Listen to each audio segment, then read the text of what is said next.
আকাশের বিশালতা আমি কখনোই মাপতে পারবো না, তবে হ্যাঁ, তার সৌন্দর্য কিন্তু আমি বহুগুণে অনুভব করতে পারি।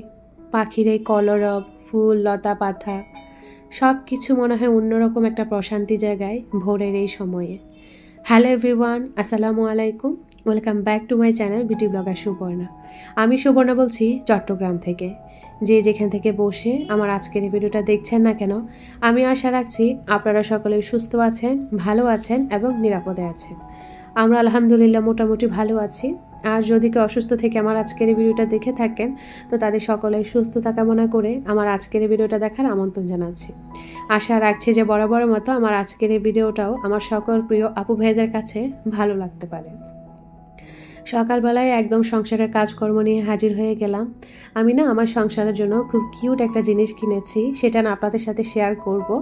তো আশা করছি পুরো ভিডিওটা জুড়ে থাকবেন, তাহলে অনেক বেশি ভালো লাগবে আমার কাছে। সেই সাথে সুন্দর একটা পজিটিভ কমেন্ট করে জানিয়ে দিতে পারেন আসলে যে আপনার কাছে আমার ভিডিওগুলো কেমন লাগে। তো সেটাই, চাইলে ফ্রেন্ডস আর ফ্যামিলির মাঝে আমার ভিডিওগুলো শেয়ারও দিয়ে রাখতে পারেন। সকালবেলা ভোরের দিকে আর কি, যখন নামাজ পড়তে উঠেছি তখনই হাজব্যান্ড অফিসের কাজে বের হয়ে গিয়েছে। তো বাইরের যে পাখির কলরবটা আর বাইরের যে আবহাওয়াটা, সেটা দেখেই ভালো লাগছিল। কতক্ষণ বেলকনিতে সময় কাটিয়েছি। তারপরে মূলত ভাবলাম যে সংসারের কাজকর্মগুলো শুরু করে দিই। আর ভোরের দিকে উঠলে কি হয়, দিনটাই কিন্তু বড় হয়ে যায়। তো ডাইনিং টেবিলের উপর যেহেতু খাওয়া দাওয়া হয়েছিল, ভোরের দিকে হাজব্যান্ডকে নাস্তা দিয়েছিলাম, একটু এলোমেলো ছিল, ভাবলাম একটু গুছিয়ে ফেলি। তো প্লেসমেন্টটা একটু ঝেড়ে টেড়ে দেন tissue holder, flower vase, tulip সব কিছু একটু ক্লিন করলাম, দেন আবার জায়গা মতো রেখে দিলাম সব কিছু। টিস্যু হোল্ডারের মধ্যে টিস্যু শেষ হয়ে গিয়েছে, তো আবার জায়গা মতো সব টিস্যু অর্গানাইজ করে রেখে দিলাম। নর্মালি আমি যেভাবে থাকি এবং সেভাবে আমি আমার ঘরখানাকে সাজিয়ে গুছিয়ে রাখলাম। আসলে ঘর গোছানোর মধ্যে কিন্তু অন্যরকম একটা শান্তি লুকিয়ে থাকে। যারা ভালোবেসে আগলে রেখে সংসারটা করেন তারাই একমাত্র বুঝে থাকবেন আমার এই মুহূর্তটা আর কি, বা আমার এই ফিলিংসটা। এখানে ডাইনিং টেবিলটা গুছানোর পরে দেন সংসারের আরও অনেক কাজ করেছি, সেগুলো হয়তো বা শেয়ার করা হয়নি, কিন্তু আমি অফ ক্যামেরায় করে ফেলেছি। আর এদিকে আমি চিয়া সিডটা রাতেই তো ভিজিয়ে রাখি, আমি এভাবেই খেতে পছন্দ করি। অনেকে নর্মালি ভিজিয়েই খেয়ে ফেলেন। তো এইখানে চিয়া সিডটা ভিজিয়ে রেখে দিয়েছি আর পছন্দের একটা কাপ নিয়ে নিয়েছি। এখন আয়েশ করে আমি একটু চিয়া সিড ভিজানো এই পানিটা খেয়ে নিব।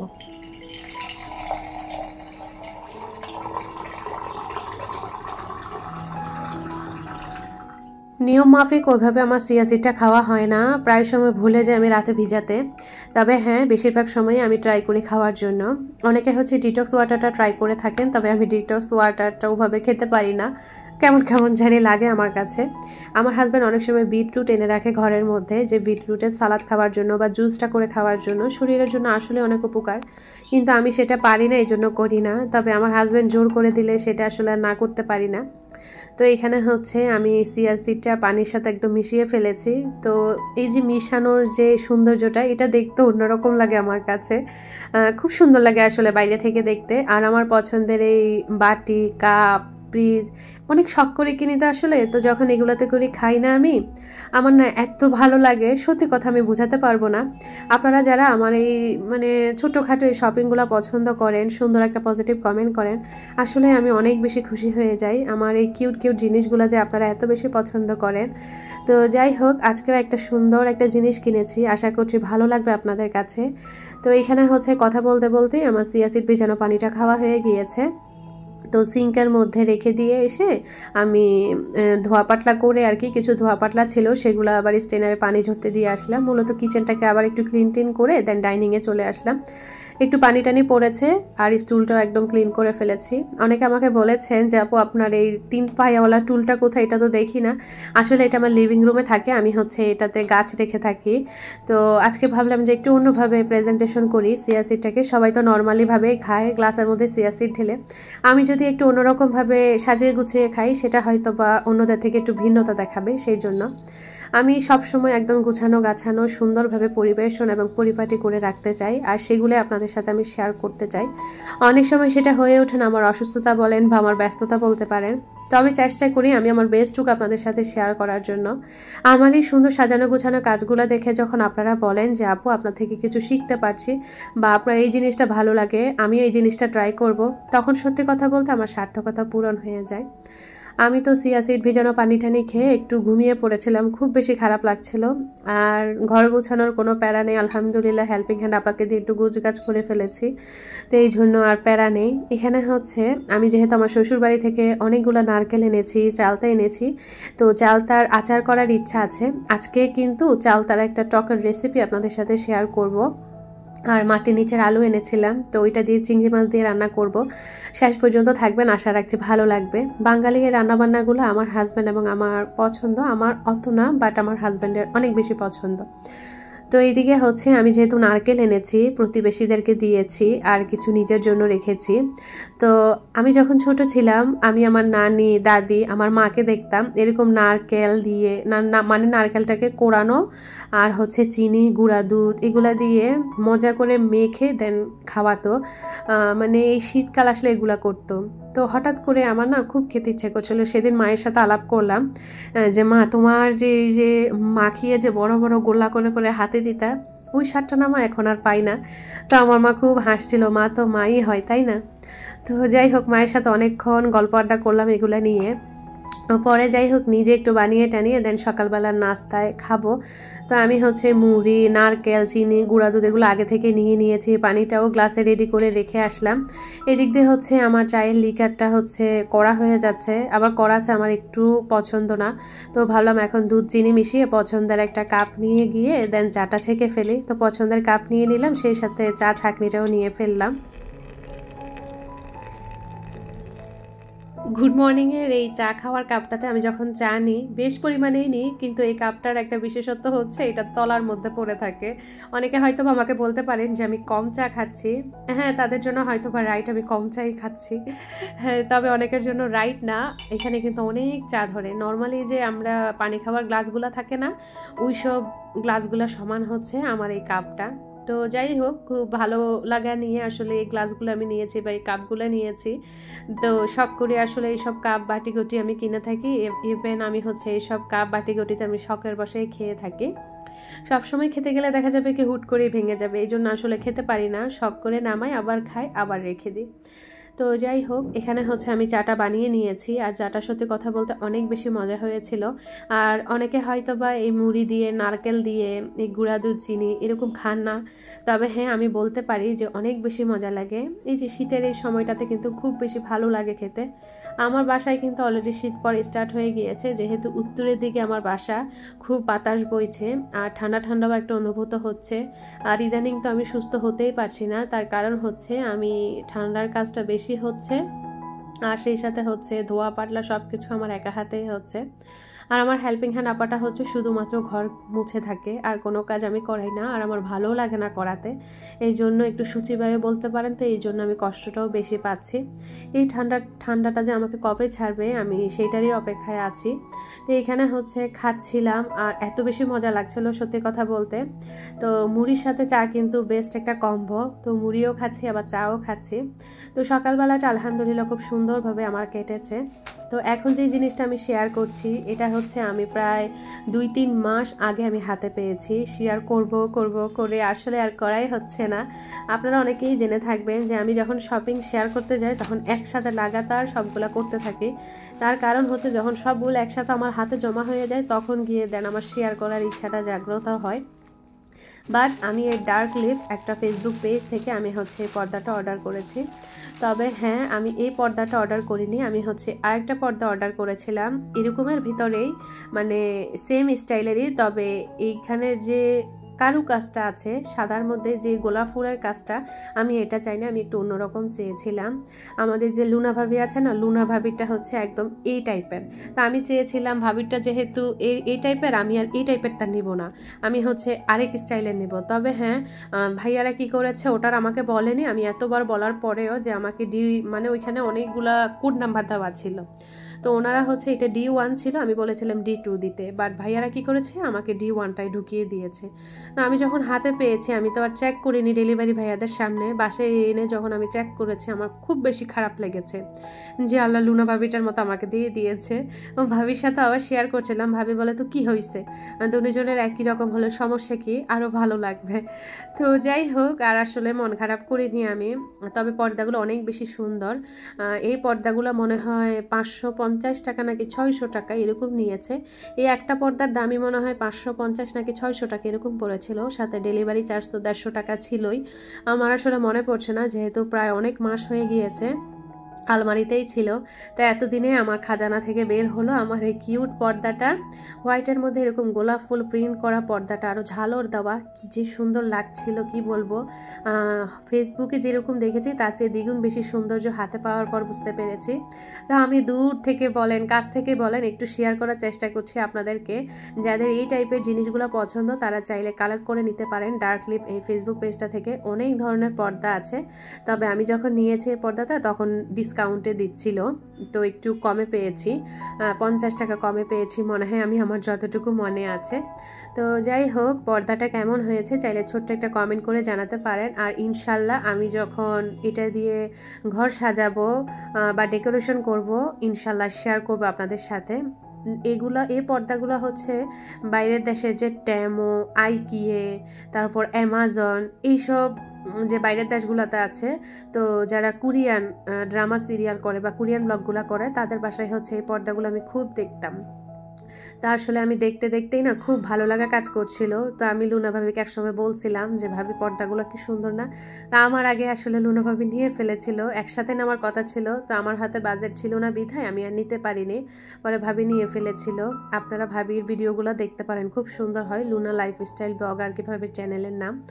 তো এখানে হচ্ছে আমি পর্দাটা একটু শেয়ার করে দিলাম। এছাড়া আমার হাজব্যান্ড হচ্ছে সেদিন একটু ঢাকায় গিয়েছিল অফিসের কাজে, তো ব্যাক করার সময় হচ্ছে কুমিল্লা হয়ে আসছিল গাড়িটা। তো পরে কুমিল্লাতে নেমে হচ্ছে সে কুমিল্লার যে মাতৃভাণ্ডারের যে রসমালাইটা আছে সেটা এনেছে, অনেকগুলো এনেছে, আমাদের অনেক প্রতিবেশীকে দেওয়া হয়ে গিয়েছে, আর নিজেদের জন্য হচ্ছে একটা বক্স রেখে দিয়েছি। আমি যখন ছোট ছিলাম আমার হাজব্যান্ডের সাথে আমি গল্প করছিলাম যে যখন আমি ছোট ছিলাম তখন হচ্ছে আমার বাবা সবসময় কুমিল্লাতে নামলেই এই দধি, রসমলাই, মিষ্টি এবং হোটেলে খাওয়াতো। তো আমার হাজব্যান্ড এগুলো শুনছিল, বাট আমি না কখনো বুঝতে পারিনি যে আমার হাজব্যান্ড নিজে আমাদের জন্য রসমালাই নিয়ে আসবে। আসলে সবসময় গাড়ি আসলে থামায় না, আর যখন থামায় তখনই দেখা যায় কি আনা হয়। তো খুব বেশি মজা ছিল, ঘন একদম শর্ট দেওয়া মালাই, মানে অন্যরকম একটা ভালো লাগছিল, মুখে দিলেই মিলিয়ে যাচ্ছিল। তো যাই হোক, আমার ছেলে মেয়ে সবাইকে দিয়েছে, এখন হচ্ছে নিজে একটু ট্রাই করছি। খেতে খেতেই দেন ভাবলাম কি কি রান্না করা যায়। তো আমি হচ্ছে এদিক দিয়ে আবার গোসল করে চলে এসেছি কিচেনে, কেননা এখন আমি জানি রান্নার শুটে যদি ঢুকি আমার গোসল করতে লেট হয়ে যাবে, সেই জন্য একেবারে বাবুদেরকেও একদম ফ্রেশ করিয়ে দেন আমি কিচেনে ঢুকে গিয়েছি। দেখা যাবে রান্নাটা যদি চুলায় থাকে আমি এই ফাঁকে দেখা যাবে কি নামাজটাও পড়ে ফেলতে পারবো চুলায় রান্নাটা বসিয়ে, একদম ইজি হয়ে গেল। তো যাই হোক, ঘরের তো কাজকর্ম আলহামদুলিল্লাহ আমার ফিনিশ হয়ে গিয়েছে, এখন খালি রান্না বান্না করলেই আমার ছুটি। তো এইদিকে হচ্ছে হাজব্যান্ড তো অফিসে গিয়েছিল সকালবেলা, চলে আসবে 3টার মধ্যে। তো এইদিকে হচ্ছে আমি প্রায় 12:30টার দিকে কিচেনে ঢুকেছি। তো দেখা যায় কি অনেক সময় একদম টার্গেট ফিক্সড করে আমাকে এই রান্নাবান্নার কাজগুলো সামলিয়ে নিতে হয়। তো এখানে হচ্ছে আজকে আমি মানে 3টার আগে আর কি 2:30টার মধ্যে আমি রান্নাবান্না একদম শেষ করে ফেলবো, তা না হলে দেখা যাবে কি হাজব্যান্ডকে আমি টাইম লিখে দিতে পারবো না। আর আমার হাজব্যান্ড কিন্তু প্রচুর টাইম মেনটেন করে, ঠিক মতো যদি টাইমলে খাবার না পায় ওনার কিন্তু আবার মেজাজ বিগড়ে যাবে। তো এটাই আর কি, উনি আসার আগে আগে হচ্ছে আমি ডাইনিং টেবিলে খাবারটা সার্ভ করে দিব, ইচ্ছা আছে। আর এখানে হচ্ছে আমি যে শ্বশুরবাড়ি থেকে চালতা এনেছি সেই চালতা দিয়ে আজকে টক রান্না করব আমি 5 ফোড়নের ফোড়ন দিয়ে। তো চালতাগুলোকে হচ্ছে আমি মাছ বরাবর একটা কেটে নিয়েছি, অর্ধেক আর কি এরকম ছোট ছোট টুকরা করে নিয়েছি। একটু গরম পানি আর হলুদ লবণ দিয়ে পানিটা ভাপিয়ে, মানে পানিটা আমি একটু বলক উঠিয়ে নিয়েছি, বলক উঠিয়ে নেওয়ার পরে আমি হচ্ছে চালতাগুলোকে কেটে রেখে ধুয়ে রেখেছিলাম ওগুলো দিয়ে দিয়েছি আমি বলক উঠা পানির মধ্যে। কতক্ষণ একটু ভাপিয়ে নিয়ে, যে একটু বেশি টক থাকে ওটুকু আসলে ভাপিয়ে নিয়ে ফেলে দিতে হয়, না হলে অনেক বেশি টক লাগে খেতে আর একটু কষ্ট লাগে। তো আমি ভাপিয়ে নিয়ে দেন হচ্ছে আবার আমি একটু পরিমাণ অনুযায়ী পানি, হলুদের গুঁড়া, লবণ এগুলা দিয়ে চালতাগুলা দিয়ে আমি চুলাতে বসিয়ে দিয়ে এসেছি। তো হতে থাক, আর এদিকে হচ্ছে বাকি যে রান্নাগুলো করব সেগুলো প্রিপারেশন নিচ্ছি আমি। এখানে হচ্ছে মাটির নিচের আলু, কে বা কারা খেয়েছেন কমেন্ট করে জানাতে পারেন। আমার কিন্তু মাটির নিচের আলু খুব বেশি পছন্দ। আমার যখন শ্বশুর বেঁচে ছিল তখন হচ্ছে আমার ভাসুর নিয়ে আসতো, আমার বড় ভাসুর। তো আমার শ্বশুর সব সময় বলতো যে সুবর্ণাকে দিয়ে রান্না কর, আমার ছোট বউকে দিয়ে রান্না করা, আমার ছোট বউয়ের হাতের রান্না খুব মজা। তো সবসময় আমি মাটির নিচের আলু দেখলে বা রান্না করতে গেলে আমার শ্বশুর আব্বার কথা খুব বেশি মনে পড়ে। বলতে পারেন আমার শ্বশুরবাড়ির কথা খুব মনে পড়ে। আসলে আমার শ্বশুর আব্বাকে অনেক বেশি মিস করি আমি। আমার বাবার চেয়েও আমার শ্বশুর আমাকে দ্বিগুণ বেশি আদর করতো। তো বাবার কথাগুলো খুব মনে পড়ে আসলে আমার শ্বশুর আব্বার কথাগুলা। তো যাই হোক, আল্লাহ আমার শ্বশুর আব্বাকে ব্যস্ত নসিব করুক, এটাই আর কি। এইদিকে আমি কথা বলতে বলতে আমার মাটির নিচের আলুগুলা কিন্তু মানে কুটা হয়ে গিয়েছে। তো আমি হচ্ছে আরএফএলের যে ঝুড়িটা আছে, আপনারা অনেকে আমাকে প্রিভিয়াস ব্লগটাতে বলেছেন আপু এই ঝুড়িটা হচ্ছে এখন আর দারাজেও নেই, আরএফএলে ওরকম পাওয়া যায় না, আসলে এখন রেয়ার হয়ে গিয়েছে। তো যাই হোক, এই ঝুড়িটা কিন্তু আমার অনেক উপকারে আসে। তো আমি কেটে সুন্দর করে ধুয়ে রেখে দিয়েছি। আর এদিকে হচ্ছে আমি চুলে একটু গরম পানি বসিয়ে দিয়েছিলাম। গরম পানির মধ্যে হচ্ছে আমি হলুদের গুঁড়া লবণ দিয়ে একটু পানিটাতে বলক উঠার পরে দেন হচ্ছে মাটির নিচের আলুগুলা দিয়ে দিয়েছি, একটু ভাপিয়ে নিব। আর এই পাশের চুলায় কিন্তু আমি টকটা যখন একটু উতরিয়ে গিয়েছে তখন হচ্ছে আমি একটু কাঁচা পেঁয়াজ আর হচ্ছে কাঁচামরিচ কুচি দিয়ে দিয়েছিলাম। তো ওগুলো তো একটু জাল দিয়ে ফেলেছি, এখন হচ্ছে বাগার দেওয়ার পালা। তো আমি বাগারের মধ্যে যেহেতু পাঁচফোড়ন দিব, ডালের মধ্যে পাঁচফোড়ন দিলে খুব বেশি ভালো লাগে। তো আমি রসুন কুচি আর পেঁয়াজ কুচি বেশ পরিমাণ দিয়েছি, আর পাঁচফোড়ন তো আছে। তো আমি হচ্ছে এই যে পাঁচফোড়নের ফোড়ন বা বাগার যেটাই বলুন না কেন সেটা দিয়ে দিয়েছি চালতার টকের মধ্যে। তো চামচ দিয়ে একটু নাড়াচাড়া দিচ্ছিলাম, বেশ ভালো লাগছিল দেখতে। আসলে উপর থেকে একটু ধনিয়া পাতা দিয়ে আমি নামিয়ে নিয়েছি। আর এদিকে হচ্ছে আমার যে মানে আলুটা, মাটির নিচের আলুটা, সেটা হচ্ছে আমি ভাপিয়ে নিয়েছি। ভাপিয়ে নিয়ে আবারও হচ্ছে আমি ঝুড়ির মধ্যে রেখে দিয়েছি। আর এদিকে হচ্ছে আমি মাটির নিচের আলুটা আমি বসিয়ে দিয়েছি। নর্মালি যেভাবে রান্নাবান্নাগুলো বসাই আমি সেভাবেই বসাচ্ছি, আর ডেইলি ব্লগ আকারে আপনাদের সাথে শেয়ার করছি। যেহেতু ভাপিয়ে নিয়েছি, রান্নাটা করতে আমার এত সময় লাগবে না। তো হাঁড়ি বসিয়ে দিয়েছি, পরিমাণ অনুযায়ী তেল দিয়েছি, পেঁয়াজ কুচি, কাঁচামরিচ কুচি, রসুন বাটা, লবণ দিয়েছি, হলুদের গুঁড়া, মরিচের গুঁড়া এগুলাই দিয়েছি, আর কোনো মশলা আমি দিইনি। তো এগুলো আসলে লবণ দিয়ে মাঝখান আমি একটু মশলাপাতি দিয়ে আমি কষিয়ে নিয়েছি। কষিয়ে নেওয়ার পরে আমার যে মাটির নিচের আলুগুলো আছে সেগুলো দিয়ে দিয়েছি, ঢাকনাটা দিয়ে দিয়েছি, একটু কষতে থাক। আর এদিকে হচ্ছে আমার হঠাৎ করে একটু ডাল ভর্তা খাওয়ার ক্রেভিং হচ্ছিল। তো ডালটা হচ্ছে লবণ হলুদ দিয়ে সিদ্ধ করে দেন শুকনো মরিচ, পেঁয়াজ কুচি, ধনিয়া পাতা এগুলা দিয়ে আমি একটু ভর্তা করে নিয়েছি হাতে মেখে। খুব গরম ছিল, হাতে মাখতে পারছিলাম না যেহেতু খুব তাড়াহুড়া করছিলাম। তো এই জন্য চামচ দিয়ে পরে মেখে ফেলেছি। তো আমার বাটিতেও সার্ভ করা হয়ে গিয়েছে। আর এখানে হচ্ছে আমার মাটির নিচের আলুটাও হয়ে গিয়েছে। মাখা একটা ঝোল রেখেছি, আর নামানোর আগে একটু ধনিয়া পাতা দিয়ে আমি নামিয়ে নিয়েছি। সত্যি কথা বলতে সবগুলাই রান্না আমার পছন্দের ছিল এবং খুব লোভনীয় ছিল। মাটির নিচের আলু আর ডাল ভর্তাটা আমার ভীষণ প্রিয়, বাট চালতার টকটা আমার অত ভালো লাগেনি। তার কারণ হচ্ছে চালতার টকটা হচ্ছে যখন চালতাগুলা খাওয়া হয় তখন ফেলে দিতে হয়, এটা বেশ প্যারার। তো যাই হোক, তবে কালারটা কিন্তু খুব জোস এসেছে, আপনারা ভিডিওর স্ক্রিনে দেখতেই পারছেন। কে বা কারা এতটুকু পর্যন্ত দেখছেন আমি জানি না, তবে যারা দেখছেন বা শুনছেন আমার কথাগুলো চাইলে প্লিজ ভিডিওর মধ্যে ছোট্ট একটা কমেন্ট করে জানিয়ে দিতে পারেন আপনার কাছে কেমন লেগেছে। নতুন যদি হয়ে থাকেন তাহলে প্লিজ আপনার উদ্দেশ্যে বলছি, আপনি চাইলে আমার চ্যানেলটা সাবস্ক্রাইব করে পাশে থাকা বেল বাটনে অল অপশনটা চাপ দিয়ে আমার চ্যানেলটার সঙ্গী হয়ে যেতে পারেন। এতে করে যখনই কোনো ভিডিও আমি আপলোড করবো আমার চ্যানেলের মধ্যে আপনি ইজিলি দেখে নিতে পারবেন। আর যারা অলরেডি কাজটা করে ফেলেছেন তাদেরকে অসংখ্য ধন্যবাদ আর মন থেকে অনেক ভালোবাসা জানাই। আপনারা অনেকেই আমাকে কমেন্ট করেছেন, তবে আমি এখনও ঠিকমতো রিপ্লাই দিতে পারছি না। আমি ইনশাল্লাহ সবার রিপ্লাইটা দিয়ে দিব, কেউ আমার উপর মন খারাপ করবেন না। তো সবার প্রতি অনেক ভালোবাসা নিয়ে আজকের মতো এখানেই বিদায় নিচ্ছি। এখন হচ্ছে আমরা দুপুরের খাবারটা খেয়ে নিব। তো আজকের মতো আল্লাহ হাফেজ, আসসালামু আলাইকুম।